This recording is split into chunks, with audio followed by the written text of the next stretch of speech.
am Aliah Berman, and I'm the Chief Impact and Inclusion Officer for GMR Marketing, which is an experiential activation agency.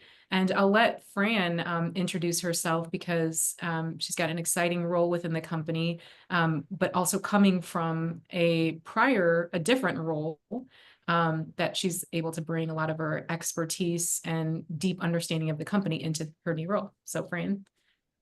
Sure. Hi, nice to see you all. I'm Fran Sutter. And as Aliah said, I have a new and exciting role at GMR, which we're excited to talk about with you guys today. I'm the head of sustainability. And this is my 19th year at GMR. So up until then, in the last 7 years, I've held the role of Vice President of Client Consulting, which means I was on the front lines of everything that happens in the experiences we create for our clients and bringing our clients along on that journey. So I have a very intimate knowledge of all the parts and pieces that go into it, and just know we can do better. And that's the mission that we're on, and we'll talk to you guys about. Yeah. Awesome. So we're very excited to be here with you today to talk about our work. And as I mentioned, I lead our Impact and Inclusion Department, which is responsible for advancing both sustainability and diversity, equity, and inclusion across our company. And ultimately, our goal is to create meaningful, measurable change, both within our organization and in the broader industries that we touch. And Michelle, you can click to the next slide. All right, so 2024 was a pivotal year for GMR that brought about some big strategic changes. And one of the most significant shifts was the creation of the Impact and Inclusion Department, which was formerly the DEI department. And it builds on our existing and very strong DEI foundation while expanding our focus to include sustainability in a more intentional and structured way. So today, Fran and I are going to walk you through the key steps that we've taken to advance both DE&I and sustainability and highlight the progress that we've made and some of the strategies that have shaped our work. So you can move to the next slide. So at the heart of the Impact and Inclusion team's mission is the commitment to embedding impact and inclusion into everything that we do. And we see it as more than just a value. It's a strategic advantage. It's what fuels innovation, creativity, and long-term success. And our work is centered on making sure that all of our employees feel a true sense of belonging and that they're empowered to meaningfully contribute to our social and environmental goals. So ultimately, our mission is to build a thriving organization by prioritizing equity, championing diversity and inclusion, and then driving environmental stewardship with strong governance and accountability across the agency. And we have a number of guiding principles for our work that are so important because they help our company make decisions that align with our values and mission. They define our company's character. And most importantly, in times of change and scrutiny of the work, like what's happening in the current social climate around DE&I, they serve as a North Star to help us stay committed and grounded while evolving. So, we really strive to be an industry leader and then be the change that we expect to see. We know that we're going to make mistakes and we leave room for that, knowing that we're still learning and growing. We are committed to having a clear goal, but taking a flexible path and being brave and willing to test and learn along the way. Our focus is on our impact, not on our intent. We hold ourselves accountable always. We value progress over perfection and innovation over compromise. And we reject neutrality on environmental responsibility, on inequity, and on human rights. So, we've been tested even before the current challenges to DEI work in the aftermath of George Floyd's murder. And we kept coming back to our guiding principles to really direct our steps and create a standard for behavior and ethical conduct that's rooted in our values. You can go to the next slide. So to drive meaningful change, we've structured our efforts around 3 key pillars: social, environmental, and economic. And these pillars guide how we embed inclusion, sustainability, and community engagement into our culture, our creative work, and our impact on the world. And they ensure that we're not just building a more equitable and sustainable organization, but also creating lasting value for our people, our clients, and the communities that we serve. Under our social pillar, we're embedding DE&I into our people, culture, and work to foster well-being and engagement, and to create culturally authentic and purpose-driven work. Under our environmental pillar, we're committed to conserving, protecting, and renewing natural resources in measurable ways. We're innovating sustainable brand experiences for clients while empowering our employees to reduce their environmental impact. And then under our economic pillar, we support local and diverse businesses to strengthen our economic impact. And we really try to optimize our cause-related and volunteer efforts to uplift the communities where we live and where we work. So with that, I'm going to hand it over to Fran, who is going to speak specifically around our sustainability strategy and work. Great, thank you. And Michelle, I think you'll be able to go through a title page into our first page, which talks a little bit about our sustainability journey. So as Aliah said, we really formalized our environmental sustainability work in 2024 with the resourcing of the head of sustainability position. But as I'm sure many of you have also experienced, these things don't happen overnight. And we needed to align our leadership and our direction. And we've done that over the last several years.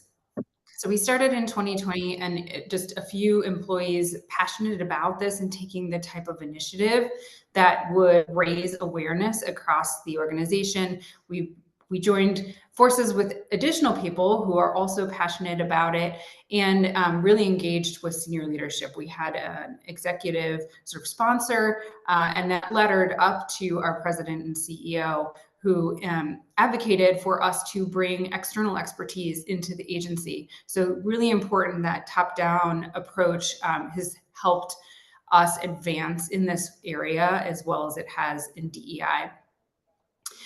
So we engaged an external consultant who helped us to formalize our strategy. We set our future ambitions, many of which informed what Aliah just spoke through. We also did an internal assessment. So we needed to make sure our house was in order before we'd feel confident talking to our clients and our suppliers. So we did that work. And we then moved into 2024 to put action behind all of those intentions. And our executive DE&I council evolved into the Impact and Inclusion Council, and that's really our steering committee and our advocates across the agency to ensure that we see this through in really meaningful way. So we're in the taking action area right now, and excited to be doing that. I'll talk through a little bit of that work on the next page. So once again, these are big topics. They're maybe misunderstood, or you might find countless definitions. And so one of our key focuses has been defining sustainability and organizing our efforts. So really simply, our sustainability strategy is also in 3 key areas, and you'll see this again in DE&I, but it helps our agency kind of look through the lens of our own impacts. These are the things within our operational control. GMR is an any place workplace experience, which means we are fully remote right now. And we have a very small presence still in the state of Wisconsin, where our company was founded. So our operational impacts aren't that significant, but doesn't mean that we can disregard them. So we continue to keep tabs, we optimize, and we also think about all of our employees within our operational boundaries, and we enable them through what we call the Agency Experience Council. The Agency Experience Council engages a bunch more of our passionate story makers into the work, both in their personal and professional lives. The systems are all of the things that enable our work to be done inside of the agency. We're a service organization, so our outputs are coming through our processes, our ways of working, our suppliers, and strategic partnerships, which we are very keen to right now. And Aliah and I were just talking about them earlier today. We want to advance our work in partnership with others that are doing these things. We can accelerate and have a greater impact at scale. And then our work, the ideas that we put forward into the world, the experiences that we physically and virtually create need to represent this. We can't just, we don't feel it's effective just behind the curtain, but also in front. And so we want to represent sustainability in our strategy, creative, and delivery. We're just now getting this action mobilized. So there were a couple key things that we focused on when we wrote this, which was education and resources. We're creating bespoke training for our agency and engaging our suppliers and partners as one of our top initiatives to help move this forward. Simply stated, we are working to design waste out of our experiences from start to finish. It's our biggest area of impact. It's the most visible, and we have the most control. And so that is work that we are doing in a lot of different ways. I think these things kind of pale in comparison to where we can and will be taking the work as well. And I think I'm going to pass it back here to Aliah to talk about our key advancement in DE&I.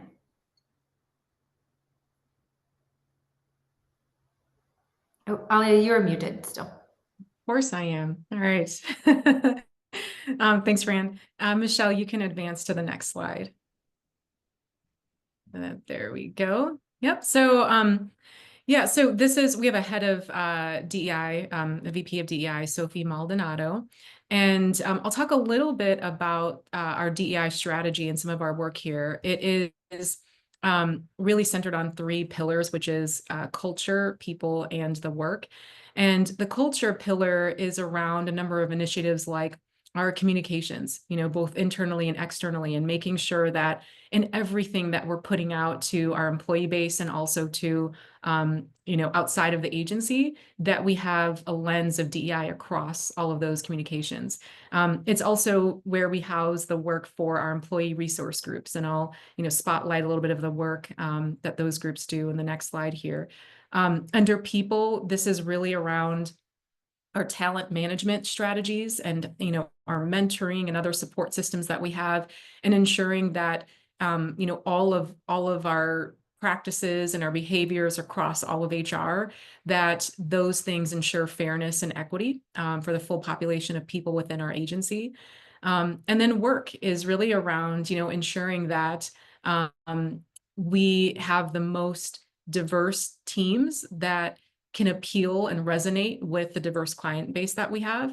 And a little later, Fran is going to talk about Perspectives Practice, which is a group of subject matter experts that ensure that we've got a focus on our creative work across accessibility, sustainability, DEI, et cetera. And then I would say that, some of the key areas for us in which we've really addressed systems within the agency have been around education. So we have what we call a impact and inclusion credit system, where our employees are required to meet 2.5 credits per year. And we have a suite of different courses and offerings that they can take on depending on their level, even depending on their interests. So we have things like providing critical feedback. And, in that course, we talk about some of the DEI competencies and skills that all people need to have, or we even have a session on introverts and extroverts and how to understand the different ways in which people work and to help people maximize their capabilities depending on their personalities and unique ways of working. So our work under education is really to make sure that we are integrating sustainability and DEI into existing learning opportunities across every single training that we have, so that they're not standalone, trainings in the agency. We have a very, very close partnership with the HR team, where, as I mentioned before, we ensure that there is a lens of inclusion across compensation, flexible working conditions. When we look at who is getting opportunities for mentorship, sponsorship, development, things of that nature, how we're recruiting and sourcing candidates and where we're doing that from. So we work very closely with the HR team there. And then one of our claim, to fames, I think, would be our employee resource groups. And you can go to the next slide, Michelle. Our employee resource groups are really the stewards of culture within the agency. They are incredibly important to the agency, really critical in driving culture, and they're highly visible and have an extremely large presence within the agency. So we have 5 of them. One is Blacklight, and that is dedicated to Black story makers and allies. We have Glow, which is for women and allies. Thrive, which is people with disabilities. We also have a lot of neurodivergent people who are part of Thrive, as well as allies. Soy, which is for our Latinx employees, and then Prism, which is for the LGBTQIA community and allies. One of the really cool things about our ERG programs is that well, first I would say our ERGs are open to everyone within the agency, and we have lots of allies that join across each of these groups.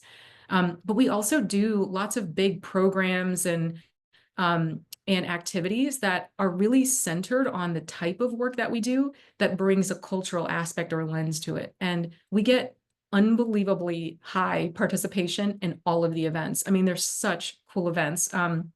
Last year, I know that our women's ERG Glow did a Barbie chat, like as a perspectives chat, and we had both men and women across a number of diverse backgrounds sitting on the panel to talk about how like their reaction to the movie and the level of significance for them.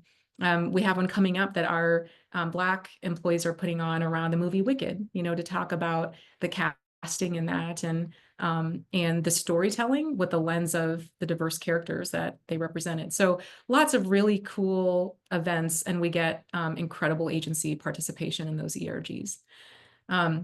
And then last, I'm going to hand it back over to Fran to quickly finish up and talk about perspectives practice, because we want to make sure that we have some time for any questions that you might have.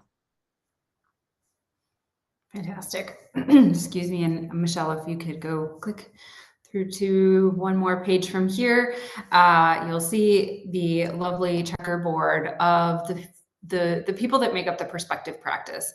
So these are interdepartmental. They may have different functions across the agency, from strategy to creative, and of course, sustainability and DEI. And we are making ourselves available to the entire agency as partners in helping to embed DEI and sustainability, accessibility early and in additive to the creative process and the delivery process. And often you'll find a group like this is engaged for sort of red flags or damage control, and we wanted to change that. We'll always be here for things like that, but we feel like the work is better when we can engage earlier. And so that's really what we're doing. We're trying to help uncover opportunities for purpose-driven work throughout the process and educate our agency along the way. And so each person that's engaged on these projects is learning something, taking that into their next work. So this is something that we're willing to jump in at any point on any project, and it has been a really fun experience, I think, for us and for those that have engaged, to just kind of work quickly and nimbly and creatively on how we elevate the work. And so this is new in 2024, and we're gathering a lot of learnings, taking it into 2025 with hopes that we can really be strategic partners to all of our clients in the future.